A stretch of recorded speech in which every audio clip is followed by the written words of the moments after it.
हम एक मोटा मोटा उस पर प्रकाश डालते हैं। कल प्रथम दिवस में सर्वप्रथम प्रशिक्षु शिक्षक के तौर पर हम लोग उपस्थित हुए।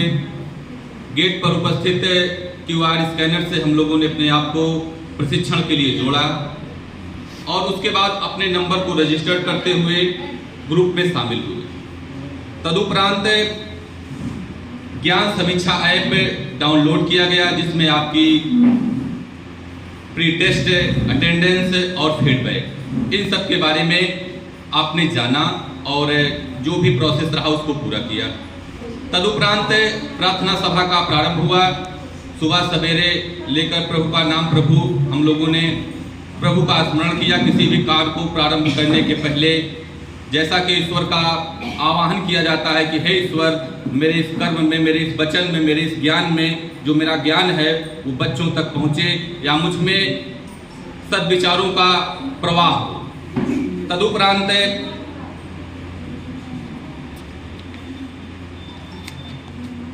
प्रथम सत्र में जैसा कि राहुल सर ने गणित मेला जो कक्षा 3 की पुस्तक है उस सब पे सिलसिलेवार प्रकाश डाला और उन सबको बताया कि क्या कुछ नया परिवर्तन गणित मेला में हुआ है। जैसा कि कक्षा 1 और 2 में जो आनंदमय गणित है, अच्छा हमने ये चीजें महसूस की हैं। ये शायद विषय से विषयांतर है लेकिन ये मुझे लगता है इन सब पे बात कर लेना बहुत जरूरी है।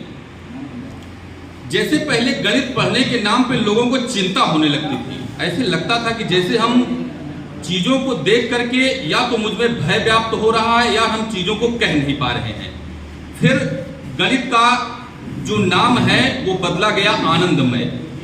अगर शायद मुझे लगता है किताब का नाम, पाठ्य पुस्तक का नाम इतना सरल, सुगम और ग्राह्य बनाया गया है कि अगर हम जब प्रशिक्षण ले रहे होते हैं या बच्चों को पढ़ा रहे होते हैं तो ये महसूस करते हैं कि उनमें एक आनंद का भाव पैदा हो गणित सीखते हुए। ऐसा ना हो कि हम उन्हें पढ़ते हुए तनाव महसूस करें, डर महसूस करें, समझ में नहीं आ रहा है। और गणित को व्यवहारिक तरीके से शिक्षा को जो NEP 2020 है उसमें इस बात पे जोर दिया गया है कि जो ज्ञान अब तक रटंत विद्या पे आधारित था या ये कहिए कि हमारे सिर्फ मस्तिष्क विकास के लिए था, इन पक्षों में एक और चीज जोड़ी गई है कि हम हृदय पक्ष को भी मजबूत करें। क्योंकि ज्ञान हर किसी को है लेकिन हम किसी से हृदय से जुड़ पाए ये भाव बहुत कम लोगों में होता है। हम अपने लिए घर बना लें, गाड़ी खरीद लें, बेहतर से बेहतर कपड़े खरीद लें, जूते खरीद लें, अपने बच्चों को ऑक्सफोर्ड और कैम्ब्रिज भेज दें, लेकिन क्या हम में ये विचार, ये हृदय पक्ष मजबूत हुआ है कि हम जिनके लिए, हम जिनकी वजह से पा रहे हैं, क्या हम उनको कुछ संप्रेषित कर पा रहे हैं? कि क्या हमने सिर्फ धनार्जन के लिए विभाग ज्वाइन किया है? क्या सिर्फ हम मस्तिष्क नहीं हृदय का भी विकास करें? हम उनके लिए भी काम करें जिनके लिए हम वास्तव में नियुक्त हैं। अपना विकास तो उनमें सन्निहित है ही है। अगर हमने उनके लिए भी सोचा और हमने उनके लिए कुछ किया तो ये मुझे लगता है हमारी ट्रेनिंग का, हमारी किताब का, हमारे सिलेबस का, हमारे NEP का ये उद्देश्य है कि हमको उस तरीके से सिलेबस डिजाइन किया गया है, जो भी पाठ्यक्रम निर्धारित किए गए हैं उन सब पे इस बात को, मानवीय पक्ष को बहुत फोकस किया गया है कि हम इन सब पे भी सोचें और विचार करें। दिमाग लगाने की जरूरत नहीं है। दिमाग लगाएंगे तो फिर हम लाभ गणित, गुणा गणित बताएंगे, तो हमें वहां कहीं ना कहीं अपना हृदय लगाने की जरूरत है। गुणे 2 बराबर 2 कहा जाता है। गणितीय संकल्पना में गुणा के तौर पर तो हो सकता है लेकिन जब हम पहाड़ा पढ़ें तो उसको नए अर्थों में ग्रहण करते चले। और एक है खिलौने का आनंद, जो दूसरा पाठ है उसमें बच्चे खेल खेल में सीखें। कैसे आप सांप सीढ़ी का खेल बच्चों को खिलाते हुए इस चीज को, उनके पास किताबें हैं, आप सबको उनको डिस्ट्रीब्यूट करिए और उसमें जो आपको लूडो की गोटी बनी हुई है प्रत्येक बच्चों को डिवाइड करिए और फिर आप उसको लूडो को पासे को दीजिए और वो खेलते हुए अपने से करके सीखे। इस बात पे उन पाठ पर जोर दिया गया है। ऐसा ना हो कि हम गणित को पढ़ते हुए हमें लगे कि हाँ हम गणित पढ़ रहे हैं। एक और पक्ष हम आपको थोड़ा सा बताएं, शायद मैंने किसी सत्र में ये बातें फिर से कही होंगी, फिर से कह देता हूं। एक राजा थे, उन्होंने कहा कि मेरे 2 बेटे हैं जिनको गणित पढ़ा देगा उन्हें मैं अपना साम्राज्य दे दूंगा। जैसे गणित पढ़ने के नाम पे बहुत सारे लोगों को डर सा लगने लगता है, तो उन्होंने कहा जो भी मेरे इन बच्चों को गणित पढ़ा देगा मैं उन्हें अपना साम्राज्य दे दूंगा।